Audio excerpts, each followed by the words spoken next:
Hello and welcome to Devil's Advocate. Are the left parties as a whole and the CPM in particular taken for granted by the UPA government? That's the key question that I shall put today to the General Secretary of the Communist Party Marxist, Prakash Karat. Mr. Karat, let's start with the 9-page assessment of 2 years of the UPA in office, which you released on the 13th of June. 3 months later, the government hasn't even now responded to it. Isn't that a clear sign that they don't care about what you think? No, the factual position is actually they were prepared to respond to it in July, but we had other matters to discuss in the coordination committee. And in the month of August, we were too preoccupied with the nuclear issue, and we wanted that discussed first. So it's still not been done because of that. You're being kind to them. The truth of the matter is that on the 20th of July, you told you and I, apprise us about what has been done in response to our note. That is our message to the government. Even since then, 2 months have gone by, and they haven't apprised you. No, they had come prepared to have a discussion, but we couldn't find the time then. And we wanted a detailed discussion. We didn't want a very brief meeting on that. So we are still trying to fix the time for a full-fledged, discussion. You're still trying to fix the time? You mean even now, 3 months later, you haven't fixed a date when they'll respond? No, because we need a lot of time. It can't be just an hour's meeting. So we have to find, the Prime Minister's gone abroad. When he comes back... The Prime Minister can't find 2 or 3 hours to meet the allies on whom his government critically depends? Well, you'll have to ask them that, but as far as we are concerned, we want a meeting exclusively for this, and we didn't want any other agenda. What's the problem? Won't they grant it? No, we had 2 meetings after we submitted the note, but we had other pressing matters to discuss before Parliament. 3 months have passed. Well, we are not in a hurry because we have given a very detailed note and we want a very detailed response. You know, Mr. Karat, it's not just that you've given a detailed note. You, in fact, raised fundamental criticisms of the functioning of the UPA government. You said, and I quote, after the passage of 2 years of the UPA government, the people are yet to realize that their material conditions are changing for the better. Even that stinging indictment hasn't provoked a response from the government. Even that, they've brushed aside. Reality is there's price rise of all essential commodities. People feel the pinch of that. So what we have said is the fact. And oh, absolutely. But they aren't responding to what you said. No, they are responding in the sense we decided to give priority to the Indo-US Nuclear Cooperation Agreement because the US Congress is processing it, and we didn't want that to be in any way delayed, and we wanted that matter discussed in Parliament. Let's go, in fact, to what you gave priority to. In your June 13th assessment of the UPA, you itemized 15 specific things where you said, and I quote, immediate steps are to be taken. 3 months later, on at least 12 of those issues, they simply haven't bothered to do any of the things you wanted. Well, but that's the role we have been playing, is telling the government that they could do better in certain areas, telling the government that we are not happy with certain things that are being done. And they ignore you. And telling the government that they have still much more to do as per the common minimum. Quite right. You do the telling, they do the listening, and then they add to that the ignoring. No, the government functions in its own way, but politically we make it clear that we have our views on these matters and we would like them to consider it. And on certain matters we have discussed, we have taken decisions, certain matters we don't agree. Mr. Karat, it's not just your criticisms that they've ignored, they've even ignored your warnings. On the 3rd of March, you said, be prepared to face the consequences if you are going to ignore our voice. 6 months later, they are still ignoring your voice. No, I don't think we would have put it in that way. I'm quoting you word for word. Policy matters, individual policy matters, yes, we have taken positions, stands, and we have asked the government to reconsider. Some they have reconsidered, like in the case of last year, the Bharat Heavy Electricals disinvestment. Certain things you're going back a long way in time to dredge up BHEL as the only thing they reconsidered. Let me give you a list of the 12 items out of your 15 that they have not. Lower interest rates on farmers' loans, they haven't done it. Strengthen PDS, they've weakened it. Revise the consumer price index, they haven't bothered. Adopt the women's reservation bill, they haven't bothered. I could continue. Yeah. Right down even to FDI in retail. You don't want it, they've gone ahead and done it for single brand outlets. You're ignored comprehensively. No, as far as the women's reservation bill is concerned, I think that in the next session of Parliament, it will have to be taken up. You think, you hope, you dream, you imagine? No. As far as the UPA is concerned, they had to sort out differences on this issue internally. That is not our stand. So once they have done that, I think they have now come to some sort of agreement, I think next session they would take it up. Is that a As far as commitment? Is that a commitment that they've given you? Well, the Prime Minister has indicated that publicly recently. No, but that doesn't seem to mean anything at all. He indicates lots of things publicly and doesn't perform them at all. Well, he's been cautious on this matter earlier, but now that he has said, yes, we'll bring it, I think... Let me take a second critical example. I mentioned how they ignored 12 out of your 15 points in your June document. At the time of the budget, you indicated to the government in clear terms that you wanted a wealth tax, you wanted a luxury consumption tax, you wanted an inheritance tax, you wanted a capital gains tax. You got none of them. You then said you wanted social spending to increase by at least 50,000 crore. It increased by a marginal 15,000. You complained the next day when you wrote your article in the Financial Express. They probably didn't even read it. No, it's not a question of that. There is, on the question of resource mobilization, the UPA, the Congress, and we have different approaches on how to mobilize resources. And so that will remain. So that will not stop us from raising the matter. Oh, absolutely. But don't you see the point I'm driving at? They depend on you for support, yet they ignore your wishes and demands. You raise issues, they listen to you, they ignore them. How long can this continue? Years, if the left had not been taking up and raising matters on a number of issues, the government would have gone ahead, which they have not done. You mentioned FDI and retail. Yes, they have done single brand category opening up, but I don't think they'll be able to open up further in FDI and retail without a wider political agreement and consensus. Well, that's what you say. And even single brand retail is against the manifesto of the CPI. They've overwritten the CPI. I'm saying the experience is on all matters where they require parliamentary support to pass legislation, they have not been able to do so without the support or consent of the left. And I can list you half a dozen legislations. You know, even on the one issue where most people... outside the parliament, when they can decide by cabinet, by executive decisions, they have done so. It's a fact. Not just outside parliament, even on critical issues where people believe that the left has had some influence. The truth of the matter is that on disinvestment, to take that critical example, it's not your influence that's restrained the government, it's the threat of the DMK to walk out that made them reverse their position. No, it's not that. It's because we have created a climate in this country where more and more political parties are now taking a position... Can I prove to you that I'm correct and you're wrong? Orissa, just can I prove to you? Let me finish. NALCO, every political party in Orissa has stood up and said, it happened during the Vajpayee government, it's happened again, that you cannot touch NALCO. Except and in the coming days, we are happy the DMK has taken such a firm stand. Except that it wasn't the left parties or the CPM that made the government change its position. Let me prove this to you. On the 19th of January, you said to PTI in Calcutta, the sale of shares in public sector units to garner a few thousand crores is bad policy, bad economics, and bad politics.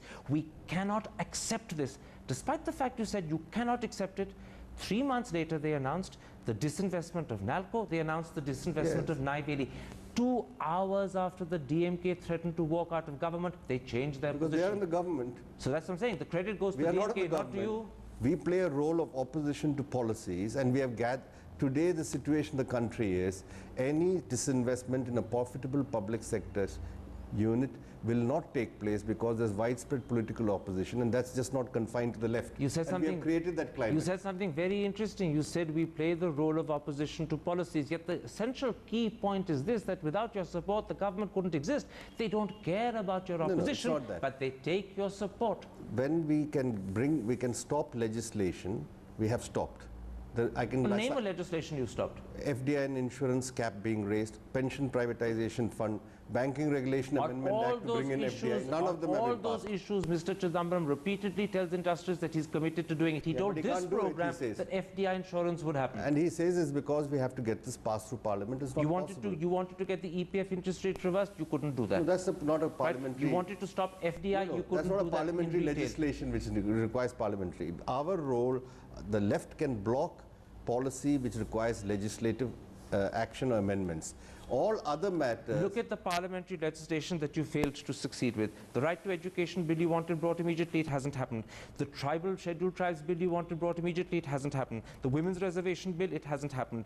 You wanted, in fact, measures for legislation for agricultural workers, it hasn't happened. These are bills which we support, and it has to go through a process. The standing committee has taken a stand on the tribal bill which you referred to. It has suggested far-reaching amendments. And the government they have hasn't brought it. No, because there is they have to come to terms with the Standing Committee's recommendations. And we are saying... You listed it as one of 15 items and the where Standing Committee's recommendations are necessary. Yes, exactly. And it hasn't happened. Exactly, but this is not our stand. It's a Standing Committee which has made a unanimous recommendation. So the government has to consider that. Everyone knows that the left parties are the strongest in favor of this, and it's ignored. You mentioned a moment ago the priority you gave, in fact, to the nuclear deal. You said that that was the one issue that, in a sense, you had allowed your other concerns to be deflected in August, in the month of August. Let me point out to you, you demanded a sense of parliament. What did you get? Yet another statement by the Prime Minister reiterating what he said almost 10 times before. No, that's not. Our true. assessment is the statement made on the 17th of August met the 9 points that we had raised. We had given it in writing. He responded to each one of them. We have talked to the Forgive me. What the Prime all the Minister said parties was and the just scientists we consulted said this should be the basis, and we made a statement at the end of the debate that this is the sense. You're putting a brave face on it. The truth of the matter is the Prime Minister made two substantive points. Number one, that the nuclear deal would not breach the July agreement and the March 2006 plan. And number two, that you could only judge the deal when it's finalized after both parties have passed it. On all the questions... That's all he said, no, nothing more. I'm sorry. Our interpretation is we were satisfied with the 9 points he responded to, and we are saying this is the sense of Parliament, because if you've seen the statement made by all the leaders who were there, they said, yes, this can be the basis. You say that including the BJP You say leaders. that you were satisfied. Your words, not mine. Let me point out to you that your strongest concern was in fact ignored by the Prime Minister. In your July 23rd press release, you pointed out categorically and in great detail that there was a fear that India's policy on Iran was being subjugated to American interests. You even quoted Senator Richard Lugar to substantiate your point. The Prime Minister not only ignored everything that you said, he didn't address your evidence, he didn't bother to refute or rebut it. A government which had said these are all non-binding parts of the bill being processed in the US Congress today says we will not allow any provisions which will impinge on our foreign policy. We'll have to stand by that. All the Prime Minister said on Iran was the following: our sole guiding principle in regard to our foreign policy, whether it is on Iran or any other country, will be dictated entirely by our national interest. He could have said that at any time. You chose to be satisfied because actually you needed to satisfy yourself, otherwise you would have lost face. The context is the legislation. What happens in the US Congress, the Senate has to now adopt it. We know the Senate draft bill. Then they have to reconcile it. Then you will see the next stage, what happens in the next winter session. This will come up Mr. Karat, Parliament. You insist on maintaining that the government is paying heed to you, that it's listening. Let me quote to you your own senior colleague Jyoti Basu. I have not said that. I have said on certain matters where it has to come in Parliament, we have taken a stand, and I told you, you can ask the Finance Minister himself. He has last 1.5 years they have tried to pass legislation which we don't agree to. On all the other And as far as the other matters are concerned, it will depend on the political balance of forces. If we gather wider support, we are able to block certain This is a very interesting answer you're giving me. The political balance of forces critically should be the CPM and its left allies. Without you, they can't survive. Yet they're taking we are your only support 60 members in Parliament, and but critical on many to this government. issues, But critical to this government. No, this government cannot run, and we don't intend to function as a veto on everything and pull down this government. You either accept what we say or pull down this government. Then this government would not have lasted 6 months. We went into supporting this government knowing fully well that there are basic differences between the Congress and us, but the common minimum program should be attempted to be worked at and implemented. Let me quote to you as a result the frustration levels that are building up in the CPI. This is A.B. Bardhan. We write to them, we talk to them, we put pressure, we may bark at any length, but nowadays they don't understand all this and they implement their own policies. You should not go by public meeting speeches. You should go by what we say as policy and what we discuss in the coordination committee. Let's go you by can quote a number of speeches. Let's go by Jyoti Basu. I make speeches every day. Let's go by Jyoti Basu not making a speech, but speaking in fact to PTI. We are protesting against their decisions, but they are not heeding our objections. What else can we do? He sounds frustrated by the fact he's checkmated. Then he tells us, go back into the coordination committee and raise the matter, and we do that. And you get nowhere. No, we have got a lot of, I told you that as far as our job, we have said it earlier, is to act as a sentinel of what we consider are the people's interests. And whenever there is a policy measure which we consider is not in the interest of the people or the country, we oppose it. And in some cases, we are able to stop it. In some cases, they went ahead. And we continue to mobilize people to oppose it. So it's a political process. The important thing is, regardless of your mobilization of people to oppose it, they go ahead and do what they want. No, they will do it because they are the government and they are the Congress party. And they are using you because without you they can't survive. Otherwise. The question is for us, politically, what stand we have taken is getting wide support from the people. Let's take a break at that point and come back and ask, how long can this situation continue? How long can you delude yourself that you're having an impact while in actuality the government is using you and doing precisely There's no delusion. what they want? We are taking a clear-cut position based on reality. Let's ask you that question after this break. We'll be back in a moment's time. Don't go away.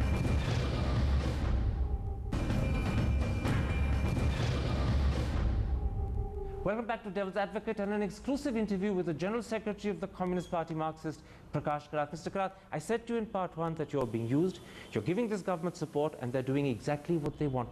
What are you as a party getting out of supporting this government? Well, we are having a say on many policy matters. At no time has the CPM and the left been able to influence policies at the national level to the extent that it is happening today. So in other words, say foreign policy also, the left was, as the BJP leader Mr. Advani says, the left should have no say in policy matters, foreign policy and security matters. But we are intervening in foreign policy matters. So you're quite happy because you have a measure of influence today that you've never had before on any government to also allow yourself to be used in the process as well. It's not going to happy. It's a question of, I said this government can do better in a number of spheres, and our constant effort is to push the government to take measures which are there in the common minimum program. All right, let's remove the word happy, but you're prepared to accept or tolerate the fact that in return for getting some measure of influence which you've never had before, you are also being used. No, I said we are able to intervene, and we do that intervention not behind the scenes. We tell the people, this is the stand we are taking, as you referred time and again to all the public positions we have taken. Let me point out to you the paradox that you find yourself in.